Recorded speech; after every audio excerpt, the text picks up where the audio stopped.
Untuk apa? Untuk pembukuan, untuk mengambil keputusan, menerbitkan laporan keuangan, bisa menganalisa apakah perusahaan ini baik. Nah, itu dari mana? COA dasarnya.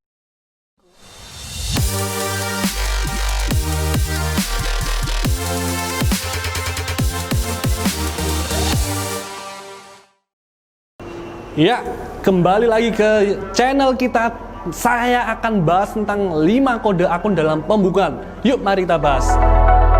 Perkenalkan, saya Alif dari The Consulting. Saya akan membahas tentang COA, Chart of Account, atau yang disebut dengan bahasa Indonesianya daftar akun.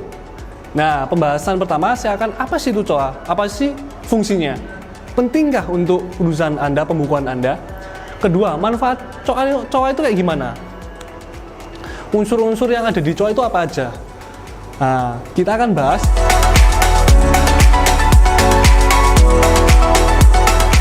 COA, oke, Chart of Account atau daftar akun, yaitu sebuah daftar dari akun-akun perusahaan yang digunakan untuk mengidentifikasi ataupun memperlancar proses pencatatan transaksi.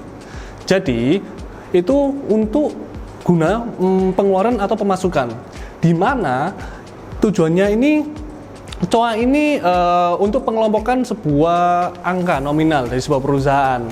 Untuk apa? Untuk pembukuan, untuk mengambil keputusan, menerbitkan laporan keuangan, bisa mengintegrasi, bisa menganalisa apakah perusahaan ini baik. Nah, itu dari mana? COA dasarnya. Itu adalah salah satu pembukuan yang bisa dipakai dengan cara adanya chart of account terlebih dahulu.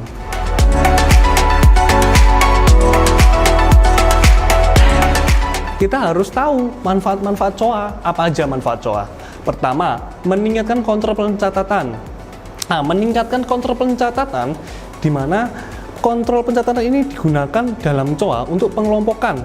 Misal, kita membeli sesuatu yang mudah aja ya.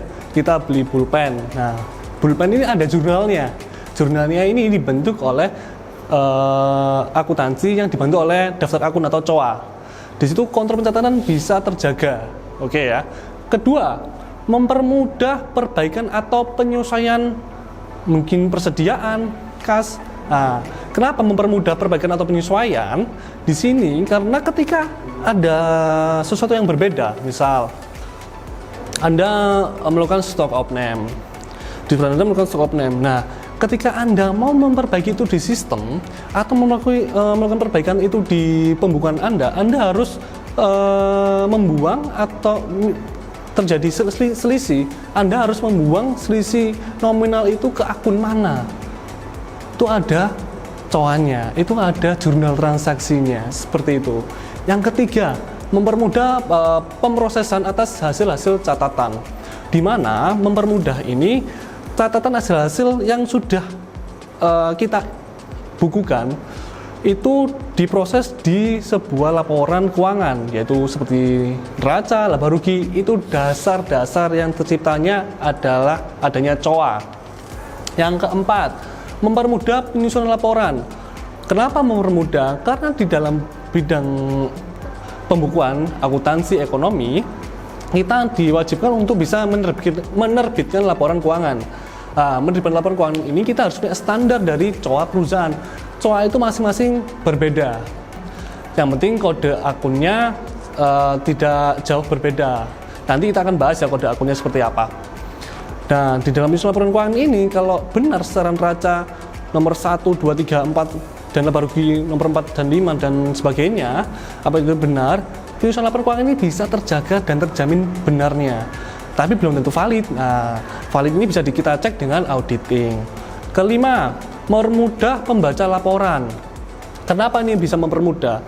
Seandainya teman-teman atau rekan-rekan sobat bisnis yang sukses ini membuat transaksi pembelian.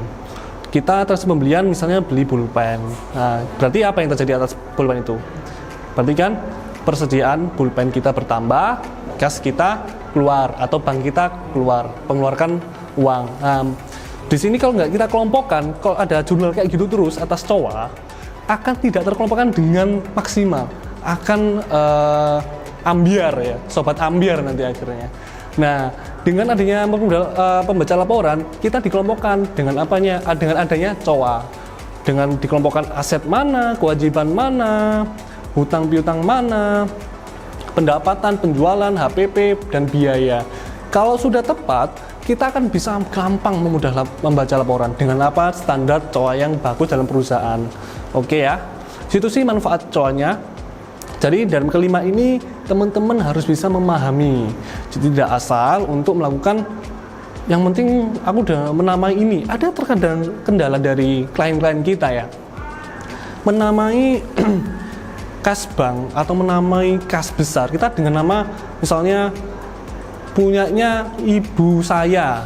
Ini punya apa ini? Nama akun apa yang bisa orang-orang apa melihat accounting bisa mendefinisikannya apa tidak?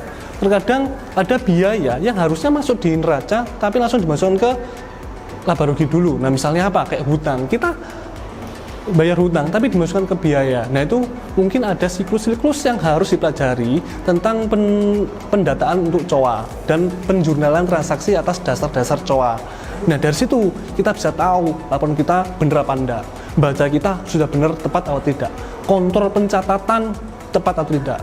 Kalau Anda belum punya COA, Anda bisa langsung tanya ke akuntansi Anda di perusahaan. Ada COA enggak ya? Apa standarnya COA yang kita miliki?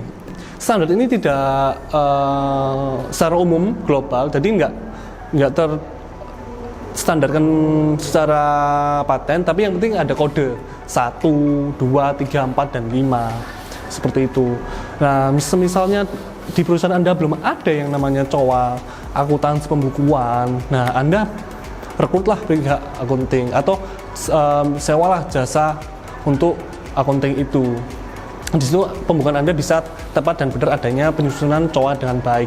Kalau laporan keuangan itu bisa terbit, maka ada COA. Seperti itu sih rumusnya. Dasar-dasarnya itu COA, teman-teman.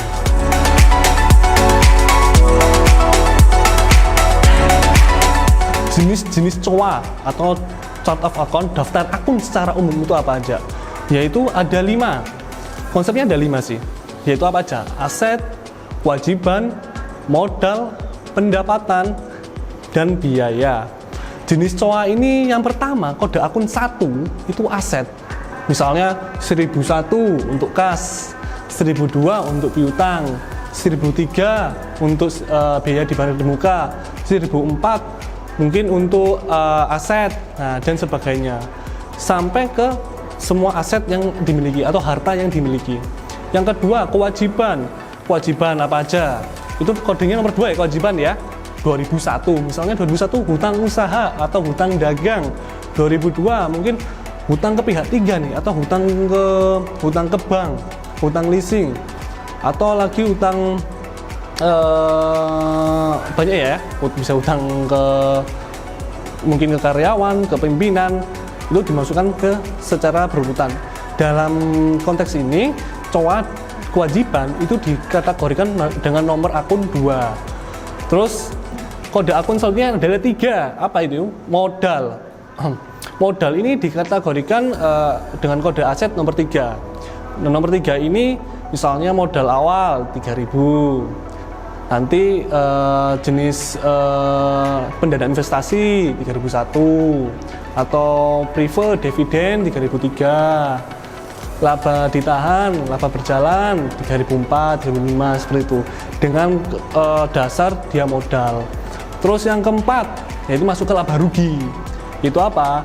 Pendapatan 4000, 4001 misalnya apa? Pendapatan atau penjualan biasanya. 4002 ada retur, 4003 ada diskon atau potongan. Nah itu kolom 4 ini atau kode 4 ini diisi dengan pendapatan. Ada lagi turun ke bawah lagi, ada laba rugi yang namanya biaya. Biaya ini di sini adalah kategorinya adalah 5. Nah 5 ini bisa bentuk biaya operasional atau bisa berbentuk HPP seperti itu. HPP harga pokok penjualan ya, atau harga pokok produksi juga bisa, juga biaya-biaya yang lain. Apabila kode 5 ini kurang bisa ditambahkan kode 6. Nah, sesuai yang berurutan. Pada dasarnya hakikatnya ada 5, yaitu kode 1 untuk aset, kode 2 untuk kewajiban, kode 3 untuk modal, kode 3 untuk pendapatan, dan kode 5 untuk biaya-biaya.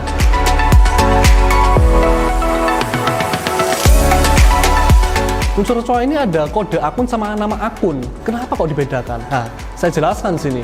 Kode akun dibedakan karena tujuannya adalah untuk membedakan tipe jenis akun yang dimasukkan ke dalam nomor. Misal kode akun 1 untuk kode akun. Terus diimbangi dengan nama akun. Nah, penamaan akun ini untuk pembeda nama jenis saja. Jadi untuk tipe jenis dan pembeda nama jenis. Nah, misalnya kayak 1 itu aset, 2 kewajiban. Nah, di situ pembedanya. Di sini COA itu sangat sederhana kalau teman-teman memahami, di mana tujuan untuk pembukaan juga ya. Kalian bisa pelajari di artikel-artikel manapun dan bisa lihat di, kalau misalnya bingung nih, Anda bisa langsung komen di bawah, Pak, ini kayak gini gimana ya? Kayak gini gimana ya? Ataupun maunya di luar konteks juga bisa. Saya menampung di mana sekiranya yang bingung, yang pusing, yuk mari kita sharingkan bersama-sama. Yuk, video ini sudah selesai. Saya ucapkan terima kasih yang sudah menonton. Salam bye, dah.